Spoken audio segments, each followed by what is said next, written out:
ভাই চলেন, গাড়ি রেডি হসে। কে রে গাড়ি বাইর করছো মানে? গাড়ি কুটি নিয়ে যাচ্ছ? ভাই আপনি না বললেন থানার যাওয়া লাগবি, এখনই ভুলে গেল। আপনার ভাইস্তে কাশু নাকি জেলত আছে, তার সাথে দেখা করা লাগবি না।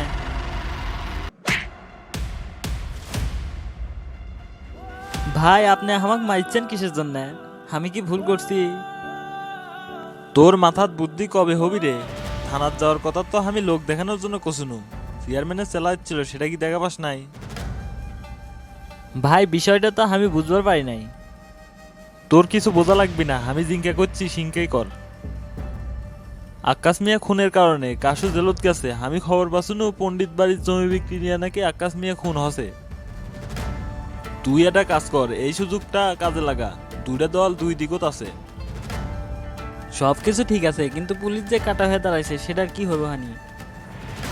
পুলিশে লিয়া ভাবা লাগবি না, পুলিশ আমার হাতত আছে। কিছু টেকা মেরে দিলি পারি কাজ হয়ে যাবি। ঠিক আছে ভাই, আপনার প্ল্যান মতোই সব কাজ হবি, কোনো টেনশন নাই।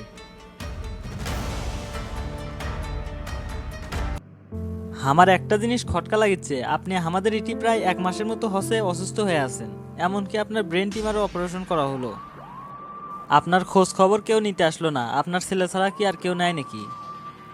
থাকবি না কৃষক, আমার ছোট ভাই আছে তো, অনেক বড় বিজনেস করে। তাহলে সে কুটি আছে, আপনার সাথে তো দেখা করবে আসলো না। সে কি জানে না যে আপনি অসুস্থ? সবার কপাল যদি ভালোই হতো তাহলে তো দুনিয়াতে অভাগা গরিব দুঃখী মানুষ থাকতোই না। আমার ছোট ভাইটা খায়া না পড়িয়া পড়ালেখা করাশুনু, আজকে সে প্রতিষ্ঠিত হয়ে আমাক ভুলে গেছে। তার শুধু টেকা চাই, টেকা লোভে সে এখন অমানুষ হয়ে গেছে। হায় রে মানুষ কেন যে বোঝে না, এই দুনিয়াদারি কিছুই না। টেকার লোভত পড়ে আপন মানুষে পর করে দেয়। যাই হোক, আপনি এখন অনেকটাই সুস্থ হচ্ছেন। আপনার পোলা আসলে আপনাকে বাড়িতে পাঠানো হবি। হ্যাঁ ডাক্তার সাহেব, আমার অনেকটাই ভালো লাগিচ্ছে। তা কাশু কোনটি আছে বলতে পারেন কি? কাশু ভাই যে কোনটি আছে তা ঠিক কবার পারছি না। মা মরা চললে আমার কত কষ্ট করে এত দূর লিয়াছিলাম, কিন্তু কোনো চাকরি বাকরি হচ্ছে না। ভাবছিনু চাকরিটা হলেই সলটাক বিয়ে করামু। সোলটা যে কুটি আছে কে জানে। আপনারা তো টেনশন করা যাবে না, আপনি আনা শুয়ে থাকেন। কি হচ্ছে ক? বলতে তুলে নিয়ে গেল কিসের জন্য? হামাগারের তো কিছুই বলে নাই, কৃষক তুলে নিয়ে গেল। আজকাল ওসি জাব্বারের যে বাড়াবাড়ি বাড়ছে, তাতে মনে করছে ও একজন হয়ে গেছে, তার ধারে কাছত যাওয়া যাচ্ছে না। যখন ওর যা মনে করছে ও তখন সেটাই করিচ্ছে, যাক তাক তুলে নিয়ে আসিচ্ছে। ও হয়তো ভুলে গেছে পিঁপড়ের পাংখা বাড়লি আগুনে পুড়ে মরে। ভাই আমরা যেটাই প্ল্যান করেছি সেটাই প্ল্যান মতো হচ্ছে না। ওক খেলার মাঠের থেকে সরাই দেন, না থাকবো বাঁশ আর না বাজবো বাঁশি। মাথা গরম করিস না, ধৈর্য ধর। এটা কনে পানি খাই সবকিছুই জানি, ঝোপ বুঝে কোপ দেওয়া লাগবি।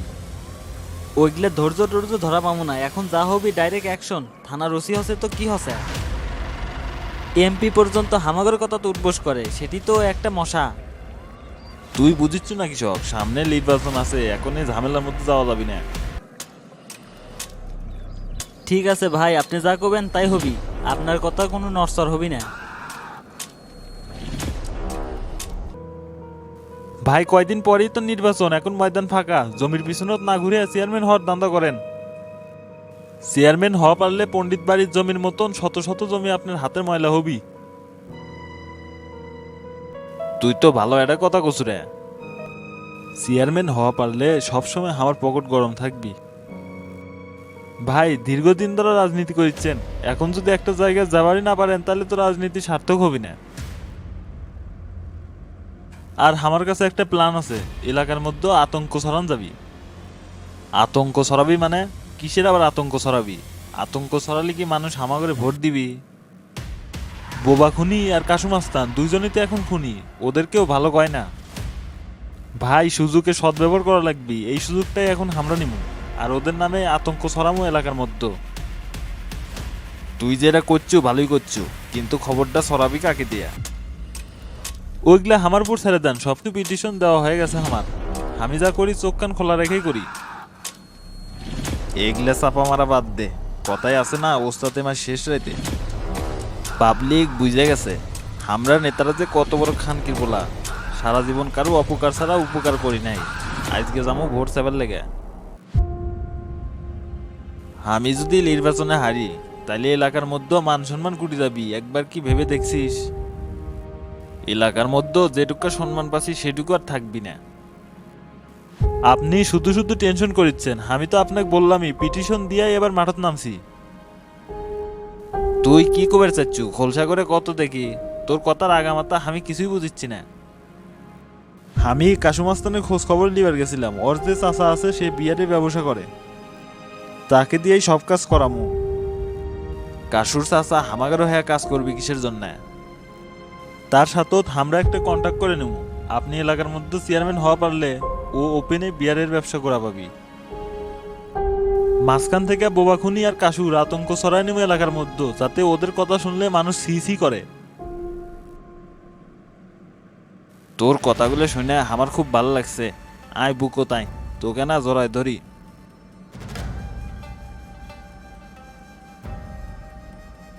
ভাই আমি আবার করছি, আপনি দীর্ঘদিন হলো রাজনীতি করেন, এখন যদি মাঠ দখল করা না পান তাহলে আর ইনকা সুযোগ আর জীবনে আসবি না। সুযোগ আসছে, সুযোগ হাতছাড়া করা যাবি না। বিষয়টা নিয়ে আজকেই বসা লাগবি। আচ্ছা আমি তাহলে বসার ব্যবস্থা করিচ্ছি। আমি বুঝি না বগুড়া জেলাতে এত রাজনীতি নামক কূটনীতি কি সব। যখনই এলাকাটা ভালো রাখবার চাই তখনই একটা না একটা ঝামেলা বাজান। স্যার ঝামেলা কি আর কয়া বলে আসি নাকি? এই তো কয়দিন আগেই তো একটা খুন হলো। যে পরিস্থিতি হচ্ছে তাতে আরো বড় গ্যাঞ্জাম হওয়ার সম্ভাবনা আছে। আপনারা যদি চোখ কানটা ভালো করে খুলে রাখতেন তাহলে আজকে এগুলো কিছুই হতো না। এখানে আপনিও আছেন, এমপিও আছে। আমার প্রশাসনের দিক দিয়ে কতটা চাপে রাখি সেটা তো আপনারা ভালোই দেখা পাচ্ছেন। অপরাধীরা ক্রাইম করবে এটাই স্বাভাবিক, কিন্তু অপরাধী এলাকায় বেশি হয়ে গেছে। আপনাগরে তো দেখাই পাচ্ছি বোবাখুনির ভয়ে যায় ঘরে কোণে বসে আছেন। এটা আপনি কি করলেন? আমি বগুড়া জেলার রানিং এমপি, আমি আপনাদের মতো চুরি পরে ঘরে বসে থাকবো না। আপনাগো প্রশাসন তো নিজের জায়গা থেকে ঘুষ খেয়ে বসে আছে, ওইগুলা পাওয়ার আমারও আছে, সবগুলারে কচু কাটা করমু। থামেন থামেন, আপনারা নিজেরা গ্যাঞ্জাম করলে সব দায়ভার এসে আমার ঘাড়ে পড়বি। তার চেয়ে যার যার জায়গা থেকে বিষয়টা মীমাংসা করে নিলেই তো হয়। মীমাংসা করার ফন্দি তো আর কম করিনি। বোবাখুনি একটার পর একটা গ্যাঞ্জাম করেই যাচ্ছে, কারোর কথাই সে শোনে না। এমপি সাহেব তো নিজেই কথা বলার চেষ্টা করছিল, উল্টা তারই হুমকি দিয়ে পাঠাই দিছে। কে স্যারের সাথে তো বোবাখুনির ভালোই সম্পর্ক ছিল, স্যার দিনকে কইছে বোবাখুনি সিংকেই করছে। আমি যতটুকু শুনছুনু সমস্যা হচ্ছে পণ্ডিত বাড়ির জায়গাটা নিয়ে। কেমিক্যাল করবার চাচ্ছিল, জমির যা দাম তার ডাবল দামও দিবার চাচ্ছিল, তারপরও জমিটা তাক দেয়নি। জমিটা জাফরিক দেওয়ার কথা আছে নু, তার জন্য ইনকা করছে। আগে আগে তো তার মাথায় ঘামায় নাই। আগে ঘামাই নাই, কিন্তু পরে খুন করে হলেও তো জমিটা লিয়াই ছাড়ছে। এখন আর কি করার, বিষয়টা তো আগে জানছিল না। এখন যদি উপর মহল থেকে অনুমতি আসে যে কাশুক ছেড়ে দেওয়া লাগবে, তাহলে তো কিছু করার নাই।